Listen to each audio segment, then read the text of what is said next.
హల్లెలూయా. Right. మరి మరొకసారి దేవుని నామాన్ని బట్టి మీ అందరికి వందనాలు చెల్లిస్తున్నాను. మరి రాత్రికాల సమయంలో రండి ప్రియులారా, కీర్తనలు 136వ అధ్యాయం మొదటి వచనాన్ని ఎవరైనా ఒక్కరు చదవమని కోరుతున్నాను. యెహోవా దయాళుడు, ఆయనకు కృతజ్ఞతాస్తుతులు చెల్లించుడి, ఆయన కృప నిరంతరం ఉండును. మరి ఈ ఉదయకాల సమయంలో నేను బొచ్చుపల్లిలో దేవుని వాక్యాన్ని పంచుకోవడానికి ముందు మరి కందలిలో మరి బాప్సీ అన్న గారు దేవుని వాక్యాన్ని పంచుకోమని నన్ను కోరారు. అయితే నేను అన్నా నేను కొంచెం ప్రయాణంలో ఉన్నాను, నేను సిద్ధపడలేదు అని చెప్పాను. సరే అన్నేమన్నారంటే, విని ఏం కాదు కదా, మీరే వాక్యాన్ని పంచుకోవాలని కోరారు. సరే, బహుశా మీ అందరికీ తెలుసు కదా, నేను గడిచిన మంగళవారం హైదరాబాద్ ప్రాంతానికి వెళ్ళవలసి వచ్చింది. ఈ ఉదయం నేను ప్రయాణంలో ఉంటున్నప్పుడు దేవుని వాక్యాన్ని ధ్యానిద్దామని మరి నేను కీర్తనలను ధ్యానిస్తున్నాను. మరి 136వ కీర్తనలోనికి నేను వచ్చినప్పుడు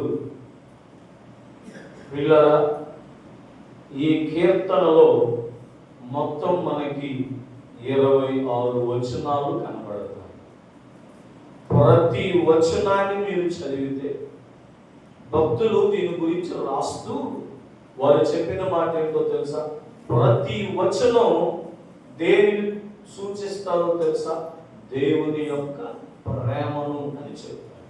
అంటే ఇక్కడ దేవుడు ప్రేమామయుడు అనే మాట ఎన్నిసార్లు రాయబడి ఉంటుంది అంటే 26 సార్లు రాయబడి ఉంది.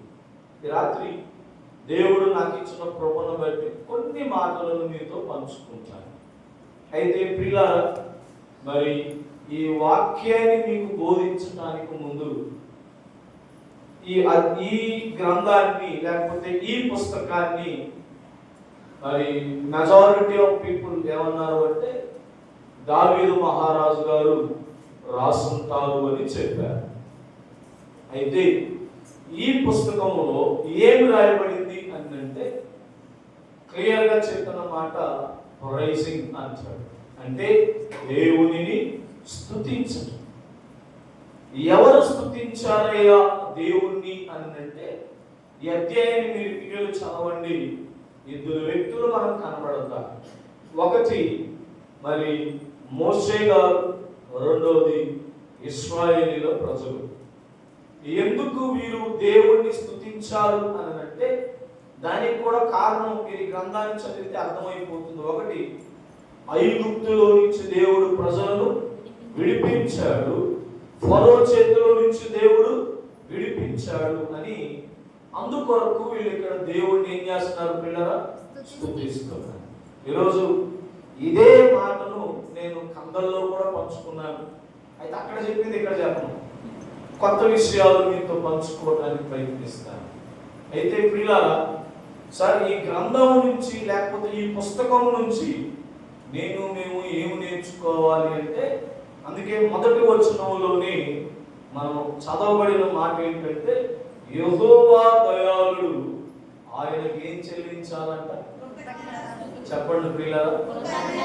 ఈ రాత్రి నీవు నేను ఏమై ఉండాలి అంటే దేవునికి కృతజ్ఞతాస్తుతులు చెల్లించే వారిగా ఉండాలి.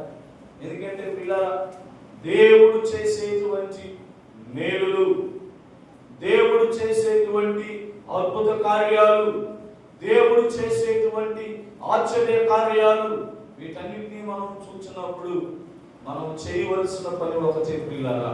ఏం చేయాలంట? దేవునికి కృతజ్ఞతాస్తుతులు చెల్లించి. మనలో ఎంతమందిని మరి దేవుడు మనకి నూతన మాసాన్ని ఇచ్చాడుగా. 9 నెలల పాటు దేవుడు ఆయన రెక్కల చాటున మనలను భద్రపరిచాడుగా. నీ పట్ల, నా పట్ల, మన కుటుంబాల్లో ఎన్నో ఇబ్బందులు, ఇరుకులు వచ్చినప్పుడు దేవుడు నిన్ను, నన్ను, మన కుటుంబాలను లేవనెత్తాడుగా. ఎంతమందిని కృతజ్ఞతలు చెల్లించే వారిగా మనం ఉన్నాం. పిల్లరా, దావీదు మహారాజు రాజు అయినప్పటికీ కూడా ఏం చేస్తున్నాడంట? దేవునికి ఏం చేస్తున్నాడు? కృతజ్ఞతాస్తుతులు చెల్లిస్తున్నాడు. నీ భార్యను బట్టి, నీ బిడ్డలను బట్టి, నీ భర్తను బట్టి, నీ కుటుంబాన్ని బట్టి ఏ రోజైనా దేవునికి స్తుతులు చెల్లించామా? అయితే ప్రియులారా, ఈ రాత్రి ఇలా చెప్పు, తెలుగులో చెప్తాను. The secret behind the praising of God.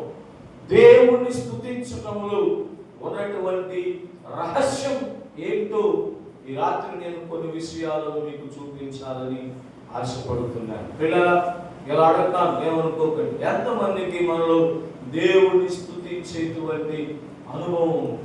నేను హైదరాబాద్ వెళ్ళే ముందు రోజు లలితమ్మ నా దగ్గర 30,000 రూపాయలు డబ్బులు ఇచ్చి, నీ అకౌంట్లో డిపాజిట్ చేసుకోవడానికి, నా కోసం కాదు, నా డబ్బులు కాదు, కస్టమర్ అంతే.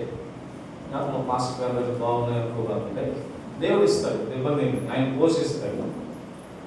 నేను రోడ్డు దాటుతున్నాను, తెలియదు పిల్లల, నేను నా భార్యతో పంచుకున్నాను అదే మాట.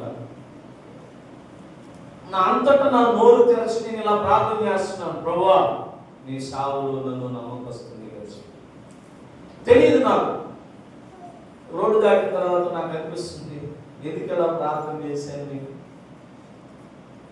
ఎస్, ట్రైన్లోకి ఎక్కాను. ముందు నేను చేసుకున్న రిజర్వేషన్ కన్ఫర్మ్ అవ్వలేదు.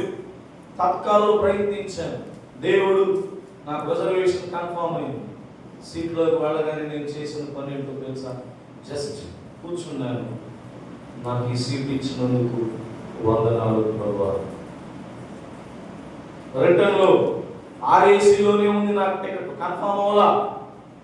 ఒక్క మాట కళ్ళు మూసుకున్నా, ప్రభువా ఈ 3 రోజులు నా పరిస్థితి నీకు తెలుసు, నిద్ర లేదు. ఎందుకంటే ఒక్కడే రూమ్లో ఎక్కువ సమయం వాక్యం కొరకు, ప్రార్థన కొరకు వెచ్చించాను. ఇప్పుడు కూడా నేను కన్ఫర్మ్ అవ్వలేదు ప్రభువా, టికెట్ నాది. ఇప్పుడు కూడా కన్ఫర్మ్ అవ్వకపోతే ఎక్కడ కూర్చొని వెళ్ళలేదు ప్రభువా నేను అని కళ్ళు మూసుకొని ప్రార్థన చేసుకుని నా టికెట్ యొక్క స్టేటస్ ఏంటో చూద్దామని నొక్కితే టికెట్ గాట్ కన్ఫర్మ్డ్ అని మెసేజ్ వచ్చింది. ఇలా దేవుడు చేసేటువంటి మేలులను జ్ఞాపకం చేసుకుంటూ నీవు నేను కృతజ్ఞతలు చెల్లించేవారిగా ఉన్నామా? నీవు నేను స్తుతులను చెల్లించేవారిగా ఉన్నామా? ఈ రాత్రి పిల్లరా, ఈ అధ్యాయం మీరు చదవండి. స్తుతిస్తే 26 మేలులను దేవుడు చేస్తాడు. ఎన్ని మేలులు? ఈ 20 తారీఖు ఇంకా చాలా ఉన్నాయి. నేను ఈ అధ్యాయం గురించి మాట్లాడుతున్నాను కాబట్టి చెప్తున్నాను. ఎన్ని మేలులు చేస్తాడంట? జస్ట్ స్తుతిస్తే పిల్లలు అంతే. నువ్వేం చేయాల్సిన అవసరంలా. ఏం చేయాలంట? స్తుతించాలి. నేను ఈరోజు కూడా బాబ్జీ అన్న గారితో మాట్లాడుతున్నప్పుడు బాబ్జీ అన్న గారు మాట దేవదానం అంతా ఫోటో చూపించి కల్మషం లేనటువంటి సేవ చేసిన ఒకే ఒక సేవకుడు గూడూరు ప్రాంతంలో అని చెప్పి, నేను అంకుల్ దగ్గరికి నేను లలిత వెళ్ళినప్పుడు అంకులు చేసే పని ఏంటో తెలుసా? ఎప్పుడు కట్బని వేసుకోడు దేవుడు, అంకులు పెద్దోడు కదా, వేసుకొని చైర్లో కూర్చొని స్తోత్రం స్తోత్రం స్తోత్రం నాయనా నాయనా అని దేవుణ్ణి స్తుతిస్తూనే ఉండేది. ఈ రాత్రి పిల్లరా, దేవుడు ఈరోజు ట్రైన్లో నాతో మాట్లాడాడు. మీరు స్తుతిస్తే నేను కొన్ని మేలులను మీ కుటుంబాల్లో చేస్తాను. ఆ మేలులు ఏంటో నేను మీకు 3 ఎక్కువ చూపించాను. రాత్రి సమయం మనం ప్రార్థించాలి కాబట్టి 4వ వచనం చదవండి. ఆయన ఒక్కడే మహా ఆశ్చర్య కార్యములు చేయువాడు, ఆయన కృప. నంబర్ 1, నీవు దేవుణ్ణి స్తుతిస్తే దేవుడు చేసే మొదటి కార్యం ఏంటంట? మహా ఆశ్చర్య కార్యం. అంటే ఇప్పటి వరకు మనకు తెలిసిన పదం ఏంటి? ఆశ్చర్య కార్యాలు. అయితే దేవుడు ఏం చేస్తున్నాడంట? చెప్పట్లే మీరు నోరు తెలవండి. మహా చెప్పండి, అందరూ చెప్పండి. మహా ఆశ్చర్య కార్యాలు. అంటే ఆశ్చర్య కార్యాలు మనకు తెలుసు, కానీ దేవుడు అంటాడు నీవు స్తుతిస్తే ఏం చేస్తాడంట? మహా ఆశ్చర్య కార్యాలు దేవుడి రాత్రి ఏం చేస్తే చేస్తాడంటే పిల్లలు చెప్పండి. డబ్బులు ఇస్తే అన్నాడా? చెప్పండి పిల్లలు. నీ ఆస్తులు ఇస్తే అన్నాడా? నేను ఒక మాట చెప్పిన రాత్రి నేను నిన్న ఇద్దరు కలిశాను. ఆలూరు నుంచి మా బాబాయ్ అక్కడ సేవ చేస్తున్నాడు, సత్యం గారిని. బాబాయ్ కలిశాను. మీకు తెలుసు అనుకుంటాను, 6 months బ్యాక్ హైదరాబాద్ నుంచి నా స్నేహితుడు వచ్చాడు, రమేష్. గుర్తుంది ఎవరికైనా? సో జుబ్బా వేసుకుని వచ్చాడు. ఆయన కలిశాను. అక్కడ మాట్లాడుతున్నప్పుడు ఒక అన్న నన్ను ఒక ప్రశ్న అడిగాడు. 40,000 జీతం కదా నీకు, వదిలేసుకొని వచ్చావు కదా, కష్టం లేవా నీకు? నేను చెప్తాను, మహా ఆశ్చర్య కార్యాలు చేస్తున్నాడు నా జీవితంలో దేవుడు. ఈ రాత్రి దేవుణ్ణి మనం స్తుతించగలిగితే, అందుకని దావీదు గారు అంటాడు ఆయన దయాళుడు. ఏం చేయాలంట? ఆయనకి కృతజ్ఞతాస్తుతులు మనం ఏం చేయాలంట? ఒకప్పుడు అంటే కృతజ్ఞత ఏం చేసేవాడు? బలి అర్పించేవాడు, రైట్? పస్కాను చేసేవాడు. ఈరోజు ఇవన్నీ లేవు. ఏం చేయాలి మనం? కృతజ్ఞతలు చెల్లించాలి.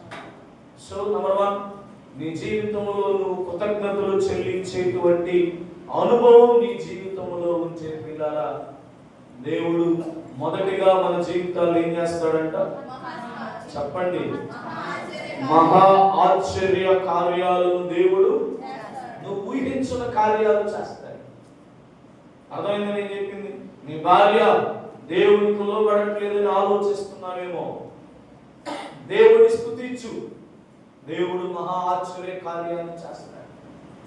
నీ భర్త దేవునికి లోబడట్లేదని ఆలోచిస్తున్నావేమో, దేవుని స్తుతించు, దేవుడు మహా ఆశ్చర్య కార్యాలను నీ జీవితంలో చేస్తాడు. మీకు తెలుసా? ఉదాహరణ చెప్తాను.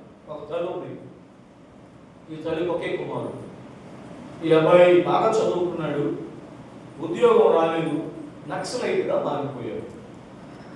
అయితే ఈ అబ్బాయి ఏం చేసేవాడు అంటే మధ్యరాత్రి ఇంటికి వచ్చి భోజనం చేసి అమ్మను చూసి వెళ్ళిపోయేవాడు రోజు. ఈ అబ్బాయి వచ్చే సమయానికి లైట్లన్నీ ఆపేసి ఉంటారంట. వస్తాడు, లైట్ వేసుకుంటాడు, తింటాడు, వెళ్ళిపోతాడు. అయితే ఒకరోజు ఈ అబ్బాయి వచ్చేటప్పటికి ఇంట్లో లైట్లు వేసి ఉన్నాయి, కొన్ని మాటలు వినబడుతున్నాయి. అనుకున్నాడు, మా అమ్మ నా గురించి పోలీసులకి ఇన్ఫర్మేషన్ ఇచ్చేసింది, పోలీసులను పట్టుకోవడానికి వచ్చేస్తున్నారు, అసలు ఏం జరుగుతుందో చూద్దామనంట ఒక చిన్న కిటికీ ఓపెన్ చేశాడు. చేస్తే ఆ తల్లి మోకాళ్ళు వేస్తుంది. ఆ తల్లి కూర్చున్న చుట్టూ అంతా చెమగా ఉంది. ఏంటయ్యా ఈ చెమ్మంటే ఆ తల్లి కుమారుడు కొరకు కార్చినటువంటి తల్లి. ఎందుకు మా మమ్మీ ఏడుస్తుందని వచ్చి అమ్మ పక్కన మోకాళ్ళు వేశాడంట. దేవుని ఆత్మ అబ్బాయి మీదకి వచ్చింది, మంచి సావుకుడయ్యాడు. స్తుతించు ప్రియులారా, లేమి యందు, కలిమి యందు, ఇరుకుల యందు, ఇబ్బందుల యందు దేవుని స్తుతించు. దేవుడి నీ జీవితంలో మహా ఆశ్చర్య కార్యాలను దేవుడు చేస్తాడు. రెండవ విషయాన్ని ఈ రాత్రి మీతో పంచుకోవడానికి ఇష్టపడుతున్నాను. రండి ప్రియులారా, 23వ వచనం చదవండి.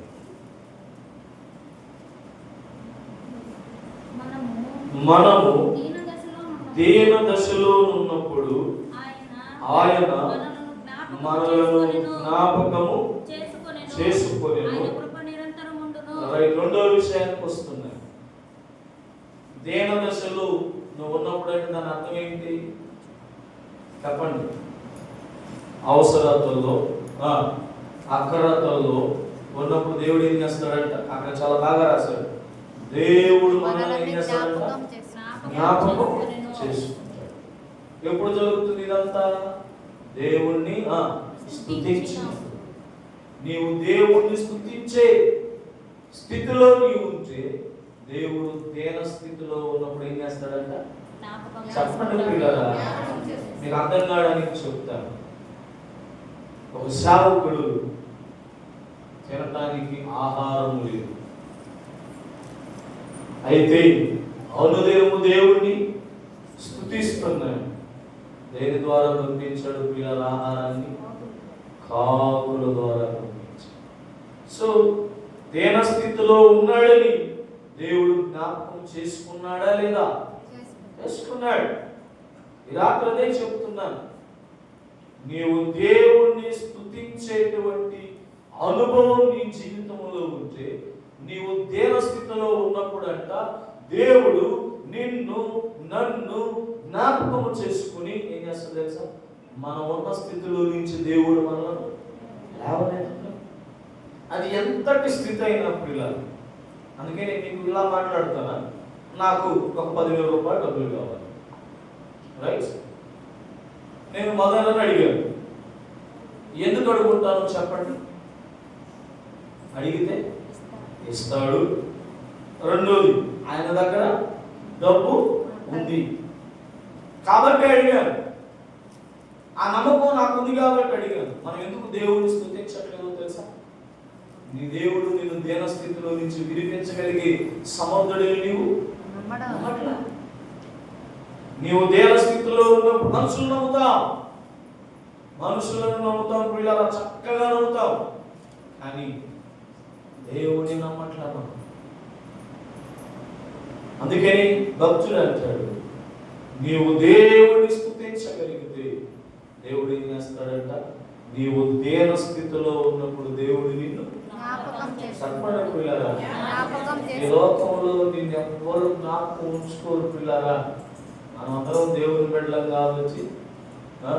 నేను హైదరాబాద్లో ఉన్నప్పుడు చాలా మంది ఫోన్లు చేశారు, బాగా చక్కగా వెళ్ళారా? నిజంగా నీకు తెలుసో లేదు, నేను ఇలా మాటల్లో చెప్తున్నాను. Just I was kneeled up. నేను మోకాలు వేసి, ఏంటి ప్రభా ఈ ప్రేమ, చక్కగా చాలా హ్యాపీ అనిపించింది. నేను పేర్లని చెప్పుకుంటూ వెళ్ళాను. కానీ ఒక బ్రదర్ మెసేజ్ పెట్టాడు, నా వీడియో కాల్ చేయాలని, నేను చూడగలుగుతున్నాను. అసలు జస్ట్ అమేజింగ్ అంతే. అంటే నన్ను చూడాలనిపించింది. దేవుడు నన్ను దేన స్థితిలో ఉన్నప్పుడు నిజం ప్రియులారా, ఈరోజు మీ అందరితో మేము సంతోషం ఉంటున్నాం, కానీ ఒకప్పుడు అలా ఉంది. ఒంటరివాడు నేను, నా భార్య, నా బిడ్డలు, నలుగురు ఇంట్లోనే ఉండేవాడు. ఈరోజు మాకు బాధ వచ్చినా, సంతోషం వచ్చినా, ఏమొచ్చినా పంచుకోవడానికి దేవుడు సంఘాన్ని ఇచ్చాడు. ఎస్, దేన స్థితిలో ఉన్నా మేము. అయితే దేవుడిని స్తుతించాలి. దేవుడు మమ్మల్ని ఏం చేశాడు పిల్లలు?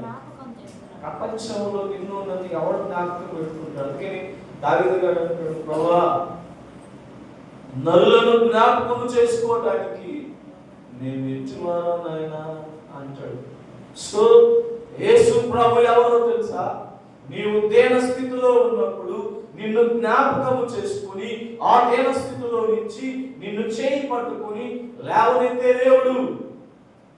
నువ్వు దీన్ని గ్రహించగలిగితే అనుదినం మనం దేవుడిని ఏం చేయాలి పిల్లలు?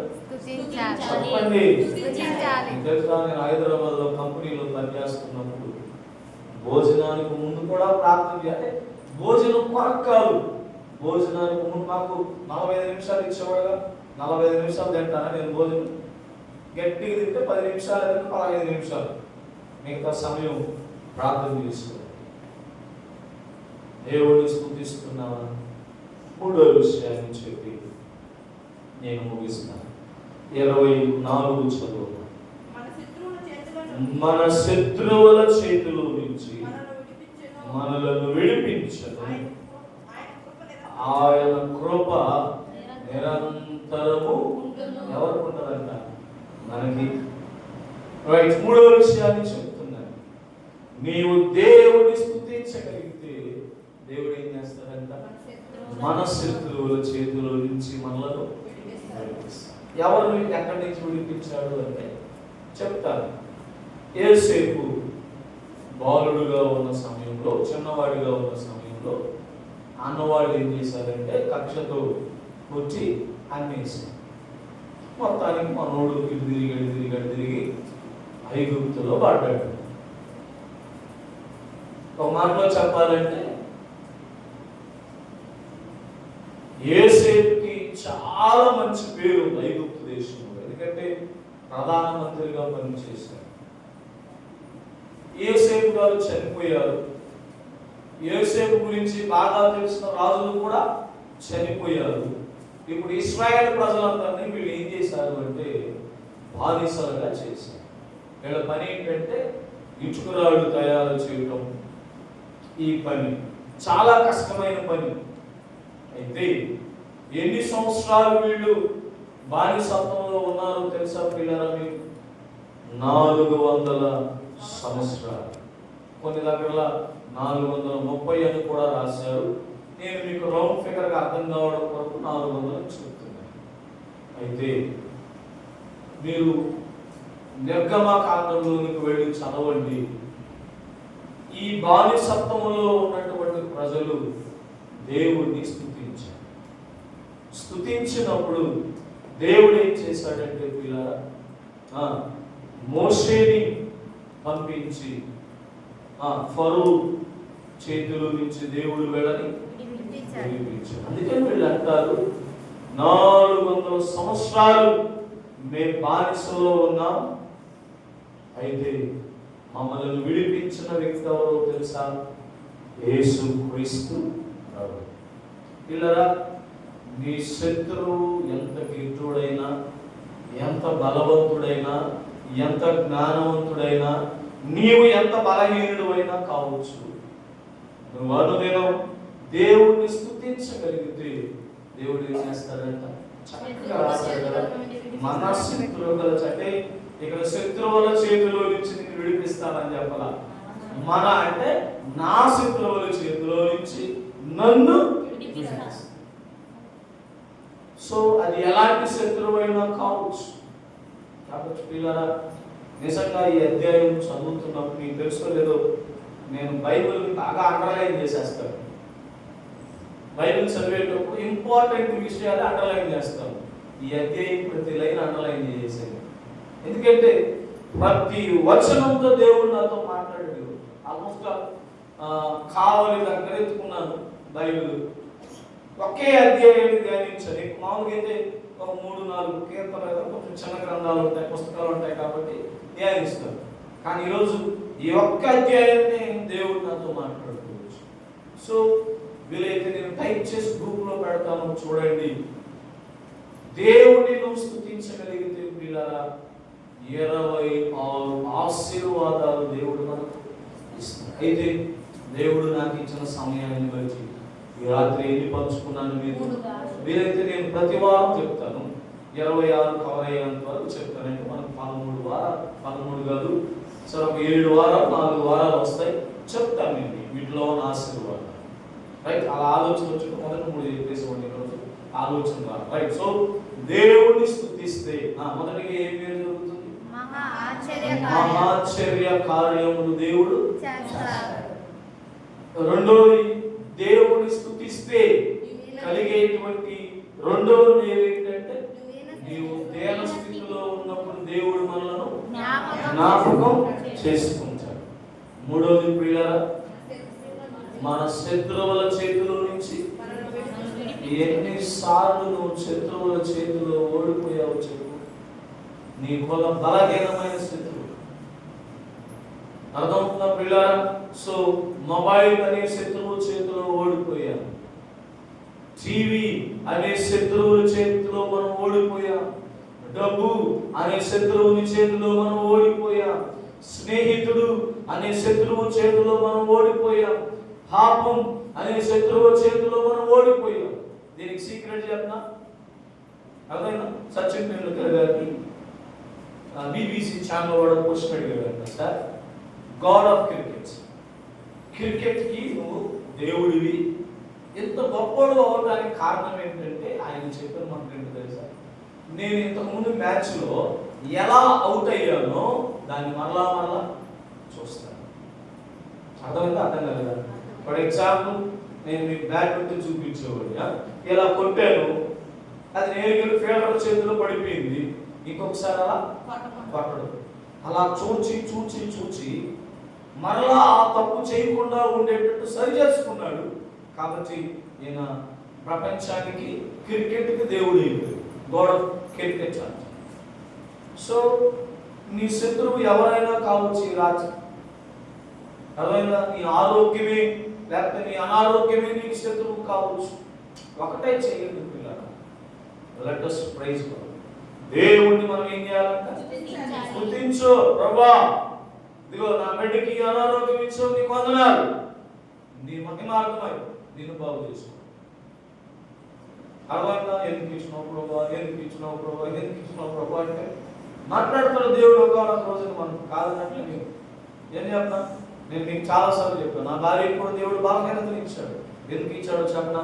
ఆయన మహిమను కనపరుచుకోవడం, మాలో విశ్వాసాన్ని నింపడానికి దేవుడు ఆ బలహీనతను పంపించాడు. కాబట్టి పిల్లలా మనం అందరం ఏమై ఉండాలి అంటే అనుదినం దేవుణ్ణి ఎప్పుడు స్తుతించాలి సిస్టర్? అనుదినం నిరంతరం. చెప్పానుగా లాస్ట్ వారం ఏ విషయంలో మనం మెలకువగా ఉండాలి అన్నదైతే కృతజ్ఞతాస్తుతులు చెల్లించే విషయంలో. సో సమయం దొరికినప్పుడల్లా మనం దేవుడిని చెప్పండి పిల్లలు. సో స్తుతించగలిగితే జ్ఞాపకం చేసి ప్రార్థన చేస్తాను. నంబర్ 1, నీ జీవితంలో మహాశ్చర్య కార్యములను దేవుడు చేస్తాడు. నీవెలా అనుదినం దేవుడిని స్తుతించగలిగితే నీవు దేన స్థితిలో ఉన్నప్పుడు దేవుడు నిన్ను జ్ఞాపకం చేసుకుంటాడు. 3వది, నీవు అనుదినం దేవుడిని స్తుతిస్తున్నప్పుడు మన శత్రువుల చేతిలో నుంచి మనల్ని దేవుడు ఏం చేస్తాడంటే విడిపిస్తాడు. సో కళ్ళు మూసుకుందాం, ప్రార్థన చేసుకుందాం. కళ్ళు మూసుకుందాం, ప్రార్థన చేసుకుందాం. ఈ రాత్రి నువ్వు విన్న మాటలను బట్టి ప్రార్థన చేయి. ప్రభువా ఈ రోజు నుంచి నా అనుదినం నిన్ను స్తుతించే బిడ్డగా నేను ఉంటాను. నిన్ను స్తుతించడం వల్ల మా జీవితాల్లో కలిగేటువంటి మేలులేంటో మేము నేర్చుకోవటానికి మీరు మా కృపనిచ్చారు ప్రభువా. ఈ రాత్రి మిమ్మల్ని స్తుతించే బిడ్డలుగా నన్ను మమ్మలను చేయండి. మేము ఆశ్చర్య కార్యాలను చూడాలి.